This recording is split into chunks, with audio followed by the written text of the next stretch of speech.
Ahoy there, I'm Tiny Pirate, welcome back to the Mythmore server, and this is the town of White Rock. I've been doing some digging, picking up a bit of dirt there. And as you can see, we've added a couple of extra buildings. Jstron's added a little shed with, that's the one immediately to the front left, and it's got the little sign out front. And we've added a little bit more road, higgledy-piggledy, and I'm just going to flatten out this area, so I have to stand in the right corner.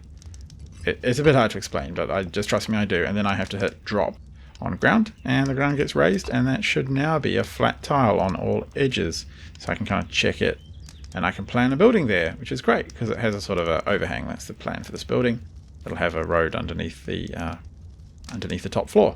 And there's also a big open kind of storage workroom down near the docks there. And that's where we plan to do a lot of our shipbuilding activities. And up here you can see Doc Lazy has built a really impressive stone forge. It's pretty massive. And someone I can hear is digging. We've dumped a bunch of bodies up here at the settlement little statue platform thing. And that's because you can sell them, I believe. Don't really know. I still don't know a lot about this game, which I actually really enjoy. And here we have someone praying. I also have no idea how the religion system works. I know that you can pray and be blessed. And I know that the first prayer I made once I was converted to the religion, and yes, you do get converted. A player follows you around and the character preaches at you. It's pretty funny. Once I had my first prayer, I prayed and I got a blessing of more XP gain, which was pretty rare, so clearly the gods favor me above all others. Down here there's some workhorses we've left. The inn has been completed. It's got a stove in it and some sort of kitchen stuff. We've got beds upstairs here and giant pumpkins that I made. Pumpkin lights. They don't actually do that much, to be perfectly honest. Apparently I need to get really good cooking to make them bright, but never mind. And the sort of start of a dock here, we've dug up a bit of ground, flattened it off. Someone's decided to plant some stuff there in the water. And we have a boat. So my good buddy Silence completed a little yacht there. And it really adds to the ocean going feel of the place, doesn't it? We have boats under construction lying around, and we fenced off a large flattened out area of ground for farms. So we also have some livestock in there, and the livestock's chugging away. I don't know, not doing much. There's a whole breeding system you can get into as well. Livestock have various traits and sort of fatness and strength and so on and so forth, and you can kind of crossbreed different types of animals to get the best quality. Here's Renlin, he's all equipped up, I'm still in rags.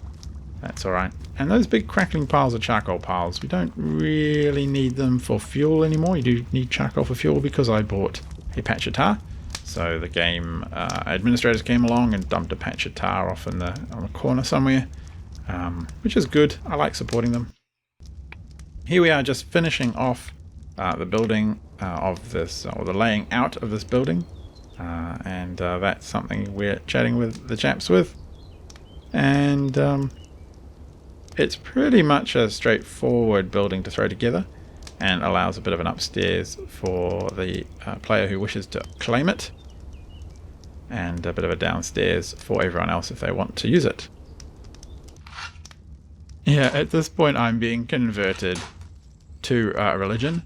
And as you can see, Ranlin's character, not Ranlin himself, but his character is preaching at me, which goes on for some time. It's quite weird. I just think it's really obscure and interesting and detailed. I often feel the game is a little bit like a watch, like an old pocket watch. It's a little bit antique, and when you crack it open, there's all these weird moving parts. You have no idea how something so simple on the outside could work. But it does. So yeah, Wurm Unlimited. It's a pocket watch. And that is the final kind of laid out shape of the building. I think. I think that's probably about it. I think I added one more corner eventually. Didn't want to make all the roads too flat, too angular, too strict, too grid-like. Felt that maybe would make the place look a little sterile. So instead, this kind of random higgledy-piggledy layout.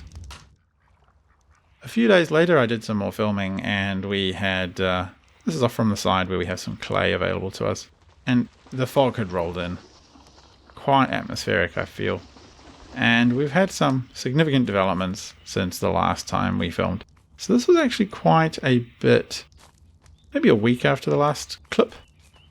And in this time, we have managed to put together quite a lot of work on a potential lighthouse. That's in the bottom left, also left corner over there.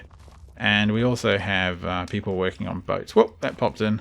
Didn't actually just appear out of nothing. The game sent to load it. So we have Doc Lazy and Silence working on sort of large ships, which are a really significant time investment because as you put them together, you start the frame with some bits and then you have to keep tacking on more planks, more nails, essentially, bits and bobs of ropes. You've got to make mast elements and tack them onto the ship. And so off to my right there was Silence's boatyard. He's got a hole in the front and he often parks the boats he's working on up to the hole there to give it a sort of a shipyardy feel. And people have also gone along and constructed a kind of a dock here. We have a few boats there, people fishing. So fishing in deep water gives you bigger fish, which is pretty fun. And yeah, we have a variety of ships under construction and completed, which is pretty neat. I really do like how the shipbuilding works in the game. I haven't seen any other games really do quite the same sort of thing. I might see if I can get a trip on a ship in the next episode. And as you can see, there's also a cart. There's a couple of carts lying around. Very helpful for hauling heaps of dirt or rock. Dragging it in your backpack is not much fun at all. Up in the top here, we have a church under construction. I think after Jacetron converted, he decided that Venora, or whoever he converted to, I think it's the goddess Venora. Goddess? Maybe. Who knows? Gods. Who can trust them? Yeah, he decided she needed a church.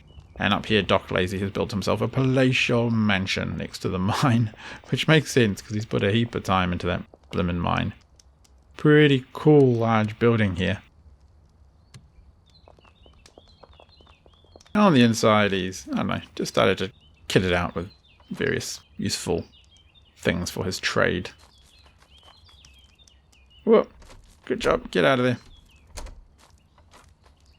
Out the back, we have a very large ranch under construction. Ranelin has decided to build a kind of estate. Perhaps he's a planter to our pirate sort of shanty town, I don't know.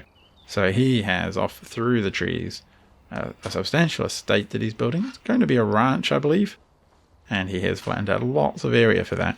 Quite a lot of work, but he seems to really enjoy the game, so good on him for getting stuck in. As you can see, horses here, and farm fields, and a sort of palatial mansion with a watchtower, which is pretty cool. So we'll see how that looks in the next episode, because I know he's going to be putting a lot of work into it to make it look as pretty as you'd like. Anyway, until next time, I've been Tiny Pirate. I hope you've enjoyed this quick look at our town, White Rock.